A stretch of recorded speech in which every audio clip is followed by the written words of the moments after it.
तुमच्या मोबाईलमध्ये जर बघाल ना, तुम्ही वेळ येते की तुम्ही फोनवर किती तास बोललात, मेसेजवर किती वेळ घालवला, व्हॉट्सअपवर, आणि सोशल मीडियावर किती तास घालवले.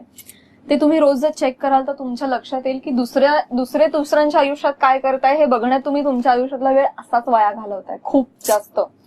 आणि ते डिप्रेशनचं कारण आहे. तुम्ही इन्व्हाइट करताय डिप्रेशनला की ही इतकी मज्जा करते, ती तितकी मज्जा करते, मी काय करते मोबाईलवर बघत बसले. अरे तू तेच तू करतेस ना, तू कर ना, म्हणजे तुला कोणी, पण तुला आवडतंय दुसरे मज्जा करताय ते बघायला, आणि दुसरे लोकांचं दुःख नाही ते सांगत आहेत आणि कोणीच सांगत नाही. मग इकडे रडतात आणि इकडे रील करून टाकतात. अरे तुला माहितीये त्यांच्या आयुष्यात काय चालू आहे? ते खरंच आहेत का सुखी?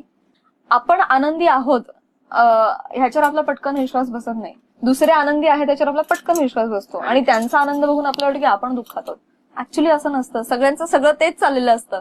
तुम्ही ज्या ह्याच्यामध्ये आनंदी आहात, लोक त्याच्यामध्ये कदाचित दुःखी असतील. ते ज्या फील्डमध्ये खुशी आहेत ते तुमच्या ह्याच्यात थोडं कमी असेल, पण हे सगळं सगळ्यांचं सेमच आहे. So chillax.